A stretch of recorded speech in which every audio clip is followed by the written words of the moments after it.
Hello, everybody. I was born in Nebraska. Not surprising, right?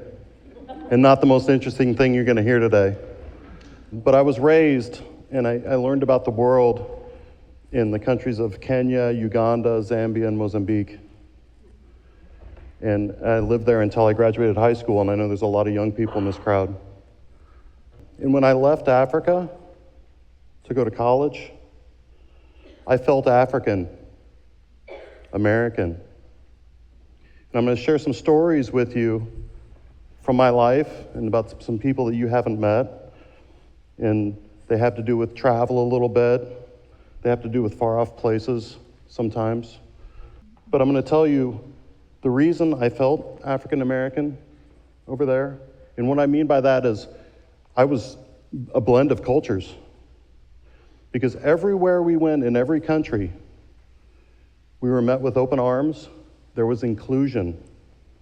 People didn't keep us at arm's length. We shared meals.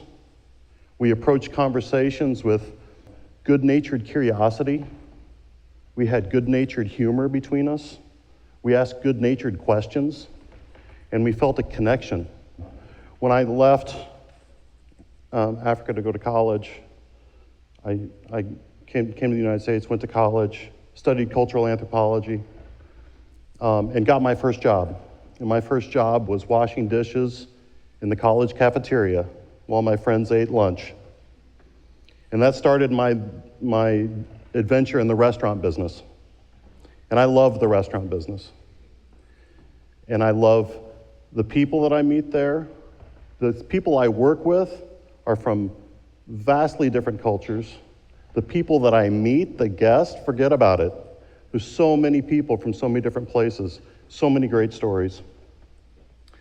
So this business led me to a phone call one day that said, "Would you like to run a restaurant on Martha's Vineyard?"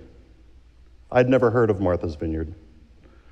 And for those of you that don't know where it is, it's just off the coast of Massachusetts. It's not that far away. It's become one of my favorite places in the world. It's a magical island, and if you haven't been there, you should go.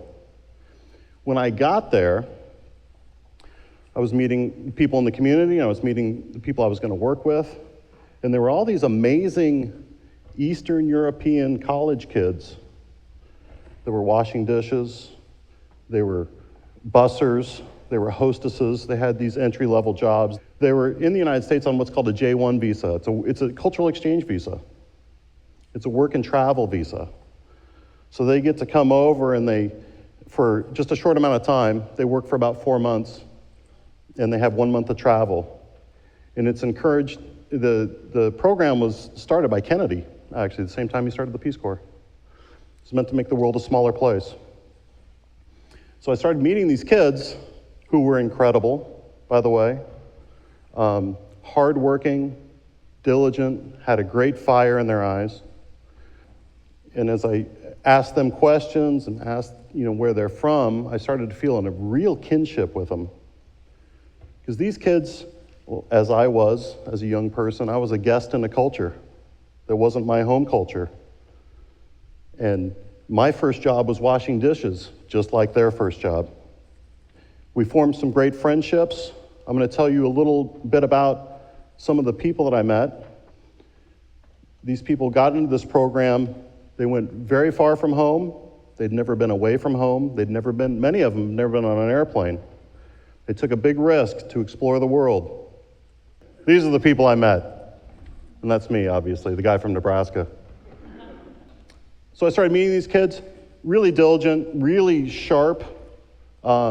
I knew from just a short time working with them that they were the leaders of Europe, the next generation of leaders.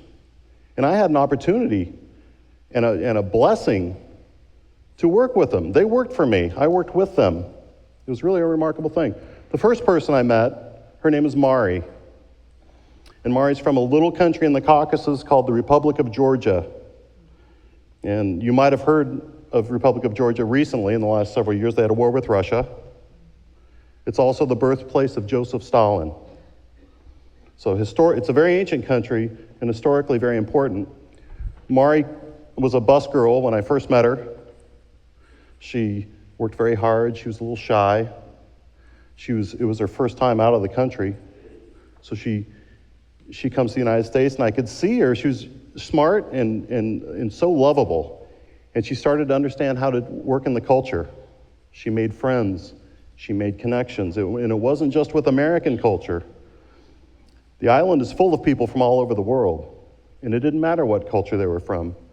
She found connections with them. She became a leader in our environment at 18. Mari worked for me for 4 summers. She ended up serving burgers and margaritas for me in a beach bar on the Vineyard. It was great. Now, I didn't know how smart Mari actually was. Mari graduated at the top of her class from the American University in Bulgaria. She went on to get her master's in quantum physics at Oxford.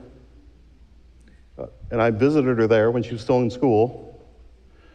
She's now getting her PhD in quantum optics. She's living in Germany, but she's visited 10 to 16 countries in the last year, speaking, doing research for her PhD. And I recently Skyped with Mari. We were talking about the talk, and she said, you know, Troy, the J1 visa program that we worked together on, that taught me how to navigate all these cultures in a very natural way, whereas it wasn't natural for me when I started.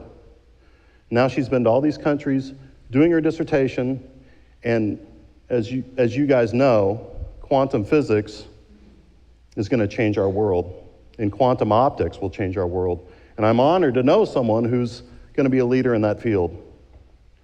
Now I'm going to introduce you to somebody else. His name is Milorad. Milorad, I met him as an alumni of the program. I met him in Belgrade, Serbia. And we were chatting. And Milograd's one of those guys, when you meet him, he's got a smile that you can't look away from. Everybody in the room is his friend. He's from northern Serbia. He came to the program with a big risk of the unknown. He'd never been out of the country. He'd lived in kind of a homogenous community, so you didn't have a lot of overcoming cultural hurdles. Now, Milorad went to Atlantic City. He was a security guard in a casino, and he did some odd jobs like that, and loved his time in the United States, and met tons of people. And it changed his life. Now, when he went back to Serbia, now I don't know how much you know about the history of Serbia. Belgrade itself has been in 150 wars, and it's been razed to the ground 44 times and rebuilt. Serbia now is a second home for me. I spent 3 months a year there, which I will get into later.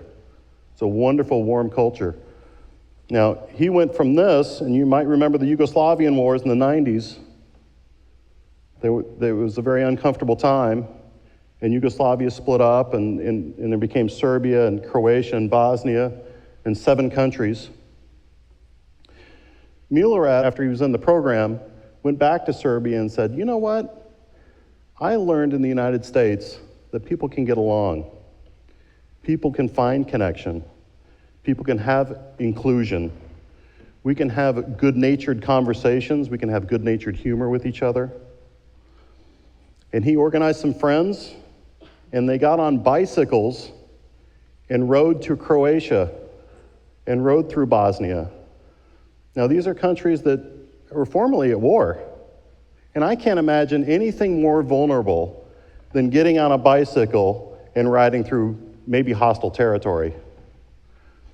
They went to the country with a goal to find connections. And the people they ran into had unexpectedly struck up friendships with them because they just sat and talked. They ate together. Some of them joined their tour. They shared tents. They shared spoons when they need to share spoons. It was a remarkable thing. Milorad is still doing great things, and he's doing those things because of his time in the program. Now, I'm going to tell you about some other friends of mine. There's a lot of M's in this talk. I don't know why, but their names are Miodrag and Miroyub. and they're brothers. They're from Serbia, from north of Serbia, way north in Vrbas. And Vrbas is very near the Hungarian border, which we hear a lot about in the news these days. We hear about the people from Syria going up through the Balkans and going through Serbia and getting to the Hungarian border and having some problems. The Serbian people generally have been very gracious with this migration.